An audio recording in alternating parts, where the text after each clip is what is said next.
the Baal Shem Tov, Rabbi Shimon Bar Yochai, one soul with Yosef at Tzaddik in Shem. Today is the anniversary of elevation of Rabbi Tzvi Hirsch Schmilkes, who was a student of the Baal Shem Tov. So we have his assistance today. This week's portion is Vayechi, which literally means "and he lived," because it's the portion in which Jacob is on his deathbed. So we'll talk about what that means. As we connect to these verses, let's have a consciousness of connecting to the energy of immortality, which is part of what we have available to us this week.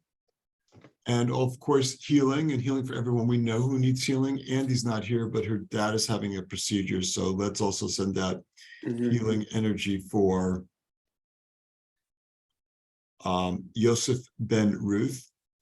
And everyone else we know who needs healing, whether it's healing of a physical, emotional, or spiritual nature. Let's also connect to the energy of avat chinam, unconditional love, and also channel the energy of treating everyone with human decency throughout the world and ending chaos, conflict, negativity, also protection from evil eye, also protection from evil speech. And let's consider that as we connect to these verses, we are connecting to the energy of the upper realm, which is all the fulfillment available.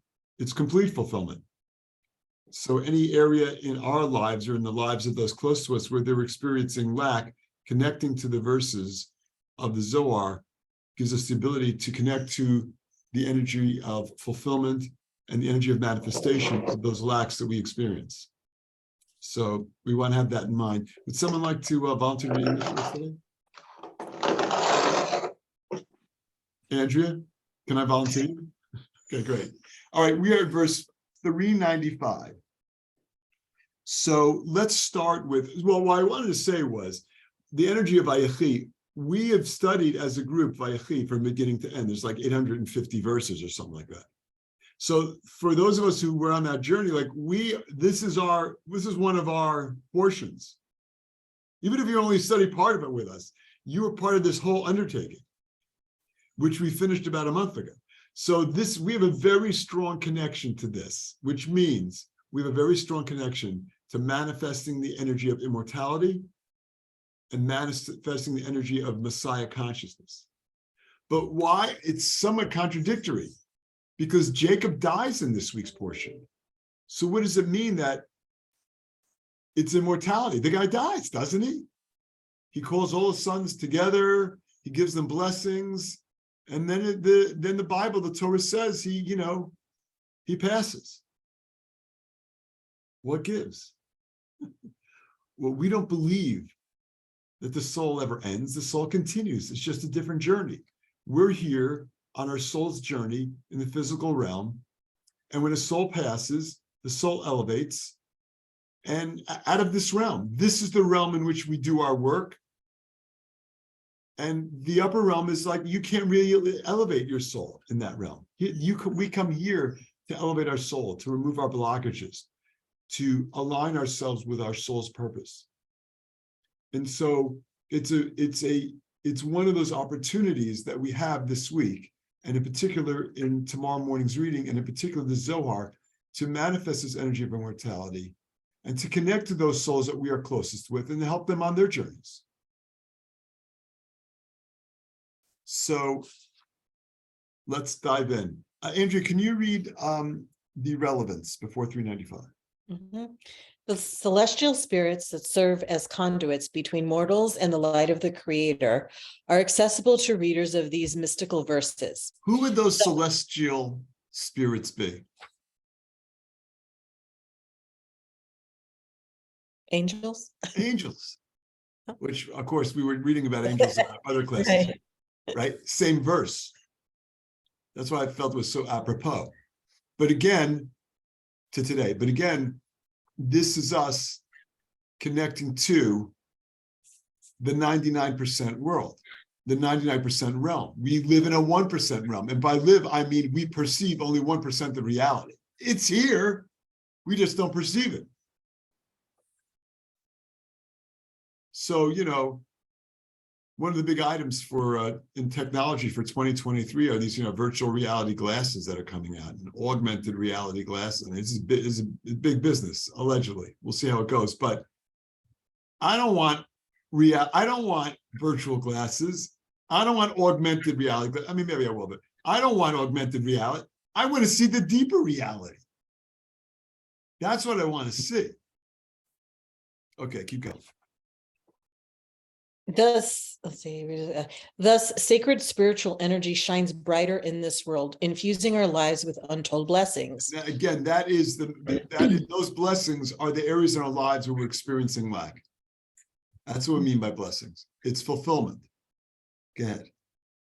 The good fortune to attract our true soulmate is kindled as we become more cognizant of the illusionary material trappings that seduce us in the physical existence. Wait a second. What does physicality have to do with not connecting with soulmate energy? When we say soulmate energy, we not only mean partner, but we also mean soulmate energy in the context of our other relationships also. Like, and what does that mean? It means, it means like soulmate literally is the other half of your soul. It doesn't mean that it lacks conflict. It just means that there's a depth of connection. And so when we talk about partnership relationship, when we talk about our other relationships, we're talking about a deeper connection where it's like certain things are just understood. Like I know with my soulmate, to the degree I get the opportunity to experience that in this lifetime, I know that there's unconditional love there, right? I mean, my left hand is not arguing with my right hand. It doesn't work that way.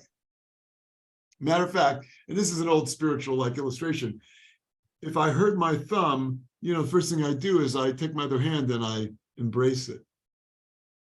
Ouch. Because it's one.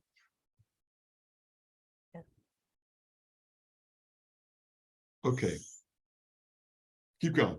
This energy also enriches and deepens our marital relationships, enlightening us to the importance of building a marriage on a foundation of spiritual purposes and principles. So this is all about partnership. I think obviously that language is a little dated. Marriage is not what it was. I'm just saying it's not about like getting a license from the county for marriage. It's not what we're talking about. We're talking about partner relationships here.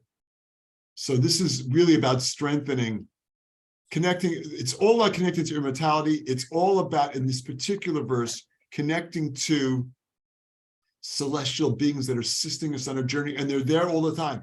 Our guides and our angels are there all the time. We have access to them, and we have access to them to assist us in the fulfillment that we're looking for in our lives, and we have access to them to assist us in strengthening the bonds of all our partnership relationships and all our relationships. So let's not wait any more time. Let's dive right in. Verse 395. Hamalach goel otim mikol ra. Rabbi Elazar Amar kevan devarech Yaakov vitkaven mitata leela. Kedein amshech meela latata. Dirtiv Elokim haroeh oti. Kevan deihu natel yahev birchan lahai atar. Kevan de amte birchan lahai atar. Kedein petach ve'amar hamalach hagoel legomer. Again. The angel who redeemed me from all evil. Rabbi Elazar said, after Jacob gave the blessing, he meant to bring unity from below upwards by saying, the Elohim, Malchut, before whom my fathers did walk. Chesed and Gevurah, continuing from above downwards in Elohim, who has been my shepherd. That is Binah. He drew. Okay, there's a lot there, but just to kind of glean from this what we're talking about, again, in this week's portion, Jacob is blessing his children. What does it mean he's blessing his children? Well, those are the people who became the 12 tribes. So what's this, some kind of tribal feudalism? No. The 12 tribes are our connection to overcoming the negative astral influences that we're being bombarded by all the time. We're in Capricorn right now. That's That's a tough month. It's a tough astrological energy. So the 12 tribes assist us in navigating and overcoming these influences, these astral influences. That's our nature. Our nature is to be influenced. We're trying to overcome that nature. This wasn't about like Jacob and his sons, like some kind of like, TV series. The struggles that happen. So what it's about. It's about taking the world to the next level. It's about us overcoming our reactivity. It's about us overcoming the way that we are wired. The month you're born in is your dominant month astrologically. We need tools to overcome that. And so at one level, that's what he was blessing. He was giving them the strength to manifest that energy. And why the reference to Chesed, it says literally, before whom my fathers did walk. Who were his fathers? Abraham and Isaac. Jacob represents the culmination of the 3-column system. Chesed, mercy, Gevurah, judgment, restriction, and Jacob is Tiferet, balance. Abraham, Isaac, Jacob. That's why their life is part of the Bible, because it's an interesting story. No, Rabbi Shimon Bar Yochai says elsewhere, if I wanted interesting stories, we would have written interesting stories. It's not an interesting story. It is, but it's not about an interesting story. It's about giving us energy from the upper realm to remove the chaos that we experience. And we are all experiencing chaos. How do I know that? Because if you're here, you're experiencing chaos. I don't know your chaos, I don't think. I know my chaos. I'm having a hard enough time with my chaos. What do I need to know your chaos? No. This is what this path is all about. Someone asked me yesterday, like, how do I explain what Kabbalah is to somebody? I'm like, well, if you studied this, there's one way of explaining it. But if you haven't studied it, how do you even explain it? Hey, it's like, it's a study to assist us in creating a more purposeful and meaningful life, in understanding that my happiness isn't about physicality.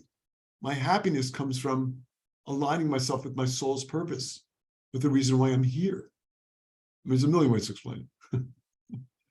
But once you're on this path, it's still about that, but it's also availing ourselves of our tools, of overcoming our self-centered nature, of overcoming our desire to receive for the self. Everybody's got a desire to receive. If you're operating in this 1% realm, you have a desire to receive. There's no getting around that. It's not about denying that you have a desire to receive. That's a waste of time. It's what we do with the desire to receive. Your nature is to take your desire to receive and worry about me, ourselves. Overcoming that nature is transforming our desire to receive into a desire to receive for the sake of sharing, of making this world a better place. So that's what Jacob is trying to give his kids. He's trying to take the mission next level. That's what the 12 sons were about. That's what the 12 tribes continue to be about. It's not a historical document. It's not history. It's about the relevance of the 12 tribes in our life right now. And that comes up this week because Jacob's blessing them. He's trying to position them for maximize them with their soul's purpose. So the more they can show up as the best version of themselves, we benefit from that energy. Okay. This is timeless. This is relevant every moment, not just this week, but it is extra relevance this week. Okay, keep going. He drew from Binah unto his grade Tiferet. What does that mean? He drew from Binah. Binah is the reservoir of fulfillment in the upper realm. Go ahead. Now that he has received, he gave to that place the nukva. And the nukva being the spiritual aspects of our physical realm. So this is how Jacob was channeling from the upper realm to our realm. Remember, our realm has no light of its own. It's like the metaphor we use always is the sun and the moon. The sun is the upper realm. The moon has no light of its own. It depends on energy coming from the sun. We have no light of our own here. We are relying on light coming from the upper realm and trying to manifest that to the greatest degree possible. Sometimes it looks like there's not any light down here. Those would be moments of darkness. Sometimes it looks like the moon has no light. It's just like a little fingernail in the air. That's not the reality. The moon is always half full.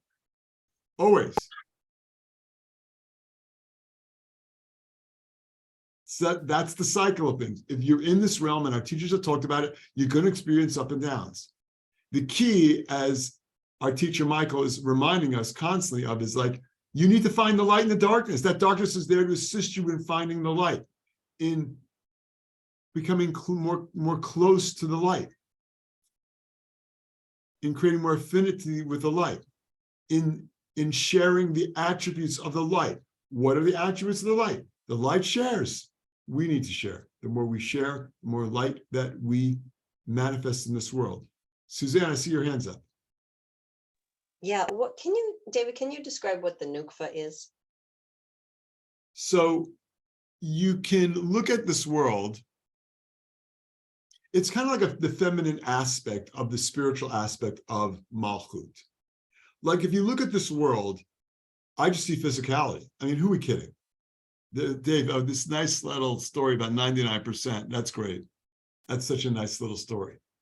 But it doesn't comport with what I'm experiencing through my five senses. I mean, does it exist at all? So like, yeah, it exists. Yeah, I mean, every aspect of what we're experiencing has light in it. So the nukva is that manifestation of spiritual energy in our realm. It's an aspect of the manifestation of spiritual energy in our realm. Does that make sense? Yes. You can't taste it, you can't see it, you can't hear it, you can't feel it. Except you can see it, you can feel it, you can taste it, you can do all those things. It depends where your consciousness is. Like, was that a random event? Coincidence? Or is that the light helping me out? Well, your consciousness determines that. That's your reality. So we want a consciousness of connection to the upper realm so that we see the blessings that are being manifested in our life. So we hear the messages that are coming to us. So we taste the sweetness of the experiences we're having. Okay, keep going, Andrea. Now, let's see. Did we finish it? No, he drew Okay. from, that's fair. Now that he has received, he gave to that place of Nukva. When the blessings reached it, he opened the discussion saying, the angel who redeemed, so that from her blessings will be drawn into the lower beings. So this was all about him channeling blessing. It wasn't just blessing the kids. This was all about him connecting to the reservoir of fulfillment in the upper realm and manifesting all that energy for us. That's what this is about. The blessings being drawn unto the lower beings. That's us. It's happening now. As we literally connect to these verses, this is happening. Okay, 396. Patach Amar, Ki HaKruvim Porsei Kanafayim El Makom Ha'aron V'Gomer. Tachazei Kruvim Be'at U'Venisa Havo Kaime Talat Zimnim V'Yoma Havo Parsei Gad Feon. V'Sachache Al Arona Latata. Dichtiv Porsei Kanafayim. Perusei La Ketiv Ela Porsei. He opened the discussion saying, for the cherubs spread out their two wings over the place of the ark. Okay, The so the Zohar starts off with this verse from this week's portion talking about the angels who redeemed, and this is Jacob creating this flow of energy from the upper realm into our realm. But again, who's the angel? What does that mean, the angel? So the Zohar can help us understand that by bringing a verse from the book of Kings, Malachim, the first book of Kings, Malachim Aleph, Malachim 1. So the Zohar is helping us unpack this concept. So here we are trying to unpack this idea of angels. Why? Why we need to do this? Because the more consciousness we have about this, the more effective we can be in navigating this realm. So, anyone know who the cherubs were? So, when the children of Israel were traveling through the desert, there was a tabernacle, which is the place where the Shekhinah dwelt among them, an aspect of the Creator. And in the tabernacle, on top of the tabernacle, were two childlike figures, cherubs. Literally, it's cherubs. It's kruvim. And these were probably like carvings, I assume, right?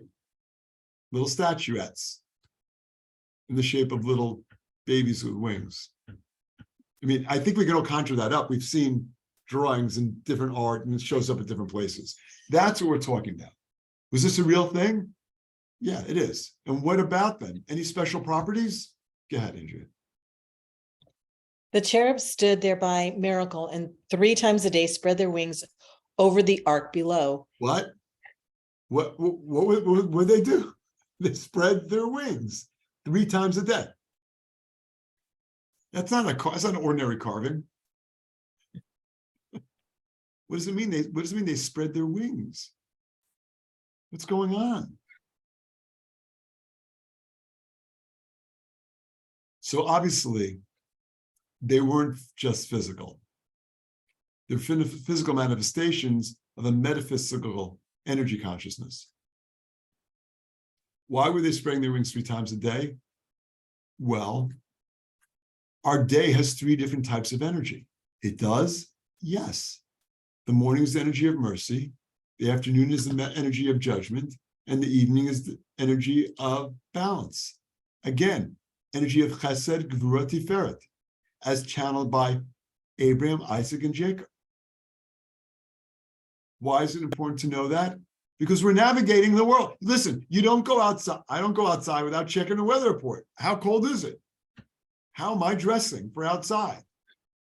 It's no different than navigating life. What's the energy? It's the energy of Capricorn for the month. Right now, since we're past midday, the energy of Shabbat is already infusing our realm with all this energy of removal of chaos for the week to come. And this energy of an easier connection with the upper realm. It's happening now. It's happening right now. The reason we schedule this class for 12:15 Central Time is because typically that's around midday. It shifts around a little bit. That's why we're doing this. Stop working, start preparing for the Shabbat. I mean, we're all going to do that in different ways. It's not the point. We're going to start preparing. Consciousness. It's happening. We should be able to feel it. The sushi will taste differently tonight. The clouds you're looking at outside are also infused with the energy of Shabbat. The trees are infused with the energy of Shabbat. Everything you're encountering is infused with the energy of Shabbat. That is this particular window in time. And on every day, you have the energy shifting in 3 different directions. And so those cherubs are reflecting that to some degree. Okay. Keep going. Below, as it is written, that they spread their wings, and not that their wings were spread, which would mean that their wings were always spread, but spread their wings means that they did so 3 times a day. Yes, this wasn't cherubs with spread wings. This was cherubs that spread their wings, meaning it was actually, you could see it. They also did something else. The Zohar doesn't talk about it. It's different. Zohar talks about it. When there was conflict among the children of Israel, the cherubs were back to back. The cherubs, what? Back to back. When there was unity among the children of Israel, they were facing each other.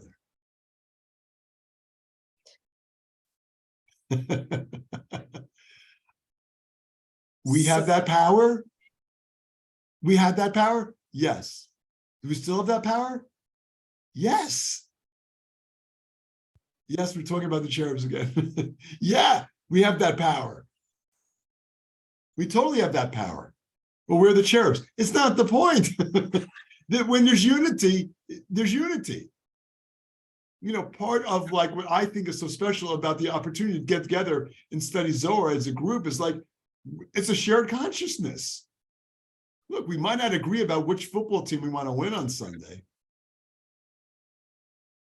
but we can agree on, like, to a certain degree, that we are manifesting all kinds of positive energy in the world when we get together and study Zohar. And then it's like, there's like 12 of us pulling on that right now for the world.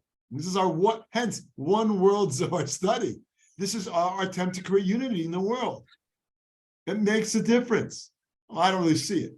I know. You can't see everything. But that's what's going on. So another one of the benefits that we're getting is this ability to remove conflict, which we talk about all the time. This is an opportunity to remove conflict. This is an opportunity to enhance our skill set in navigating the energy that we are coming in contact with all the time. What energy? The astral influences. The energy shifts in the course of the day. The energy shifts and opportunities in the course of a week. From moment to moment. So I have a question. Yes. So they spread their wings 3 times a day. Would that be, so them spreading their wings is kind of like when the energy is shifting 3 times a day, they're kind of like assisting the energy to be with their wings spreading, assisting the energy to assisting us. Yeah, so with what exactly is happening with that? Well, listen, wings denote energy of protection. right. So I'm not sure. The Zohar is not telling us what is happening specifically with the energy of what happens when they spread their wings. But I'm telling you that it's real. Yeah. It's not a metaphor. Let's continue. Maybe we'll get some more. Maybe we'll get some more info, some data points on this. Okay, 397. V'tachazek shabrichu aved l'tata kegavna dil ela kruvim v'yogna dil hon kikhezu rabyan v'kaimin techot hai atar mimina umismala v'ilein itbarchan v'kadmeta nehanhu birchan denagdan me'ela umehacha nagde birchan l'tata. Come and see, the Holy One, blessed be he, did below as he did above, to wit, the cherubs at the tabernacle are like the cherubs above. Oh. They're not just here on the tabernacle. There are corresponding cherubs in the upper realm. As above, so below. You know, it's like if you want to look at your physical world as a hologram, it's coming from somewhere else. We look at it, and the Zohar refers to it as the shining mirror and the mirror that doesn't shine. The shining mirror is Zeranpin, is the upper realm, which channels all this light. It's still reflecting the light, but it's channeling the light. This realm has no light of its own. This is the mirror that does it. This is a realm which relies on energy coming from another place. So for everything that we experience here, there's something in the upper realm. So I'm like looking up in the sky. Where is it? No, it's not like that. We're only seeing 1%. We're only seeing 1%. Then the upper realm is the other 99% that we don't perceive. Is it here? Yeah, it's here. Why don't I see it? Because I'm relying on my physical consciousness, my body consciousness, and that can only get me 1%. It's this contrast between your soul and your body consciousness. We are souls having a physical experience, and that physical experience is overwhelming to the point that we only see 1%. That's why we're always trying to manifest our soul and connect to our soul, because our soul perceives a deeper reality. Go ahead.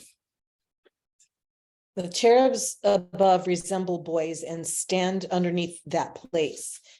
The nukva of Atzilut, the nukva of Atzilut to its right and left. They, Metat and Sandalphon, abide to the Holy of Holies at Bria, which are first blessed from the blessings drawn from above, and from their blessings are drawn down. So the reason why this section follows this verse that Jacob included in his prayers for his children, specifically the angel who redeemed me from all evil, is because it's illustrating this flow of light, of fulfillment, energy of protection, energy of healing that comes to us from the upper realm. And so this is us. To the degree we can wrap our heads around this, to the degree we can elevate our consciousness to internalize this, is also to the degree that we're actually manifesting that energy in this realm.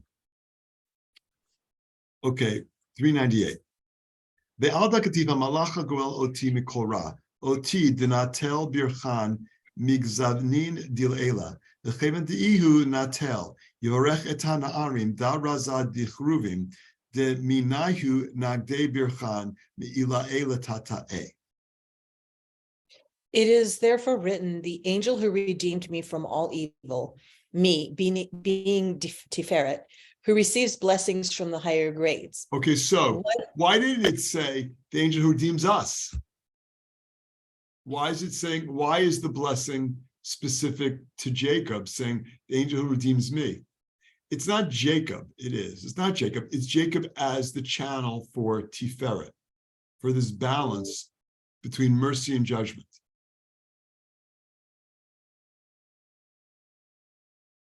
And so again, why is it important to understand all this? Because like I know in where I live, I don't need to understand the HVAC system. I don't have to understand how heat and air conditioning works. I just need to know how to work the thermostat. Well, for us, the thermostat is consciousness.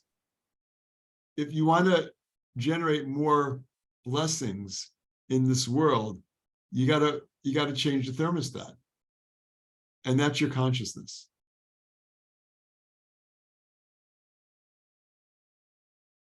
Okay, keep going. Where does I? Once it has received them, it will bless the lads.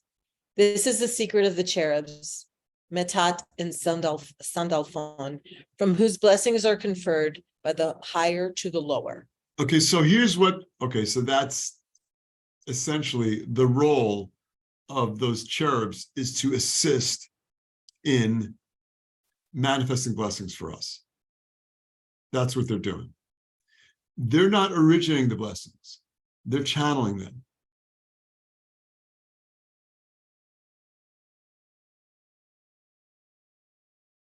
You know, we have icons.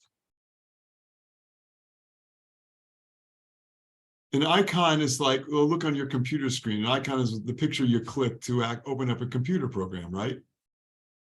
I mean, that's common day understanding of icons, but icons existed before computers. You know, this idea of people who are iconic or things are iconic, like symbols. Like, how did symbols evolve the way they did?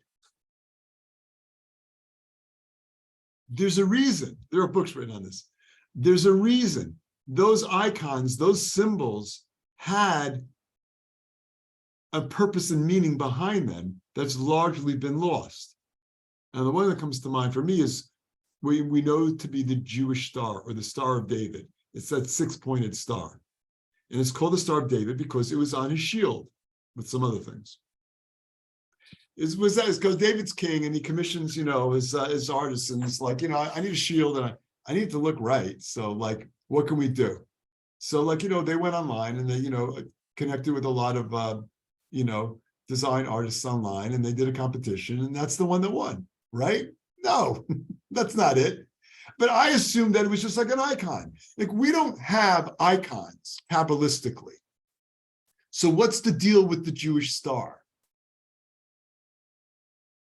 Well, it's the 3-column system. It's got 6 points. It's an upper triangle and a lower triangle layered on top of each other. It's Chesed, Gevur, Tiferet, Netzach, Hod, Yesod. It's the 6 sfirot, the 6 channels of energy above our realm of Malchut. David, King David, was the channel for Malchut. He was forging that connection with the upper realm. So the Magen David is not Star of David, it's the shield of David. Because it was his shield? No, because we get energy of protection through that upper realm into our realm.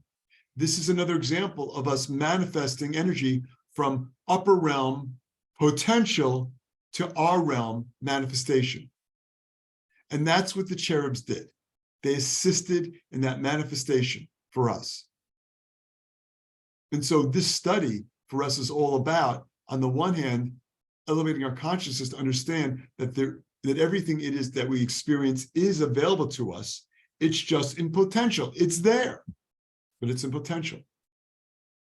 How do I go about manifesting it? We have tools that we use. We use the Zohar and other tools.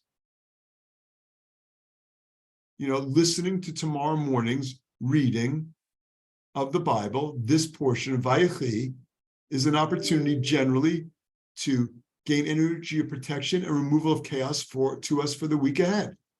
So that's an opportunity we have. We can avail ourselves of it or not. That's our free will.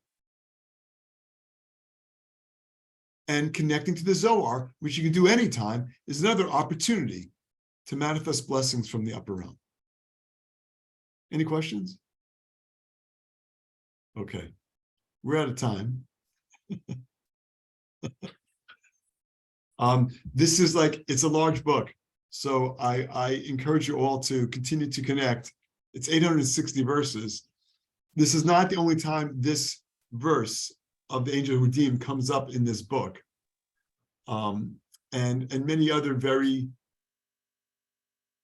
engaging topics, but most importantly, it's a tremendous opportunity for us to manifest this energy of immortality, to manifest this energy of healing and protection and generating more peace and more unconditional love and more unconditional happiness and healing for the world. So let's all have that in mind. Shabbat Shalom. Have a great weekend. See you all next week. Shabbat Shalom. Shabbat Shalom. Shalom. Shalom. What volume was that? What volume were you Great in? job. It's volume 7. Volume 7? Volume 7. Thank you. Shabbat Shalom. Shabbat Shalom. Shalom.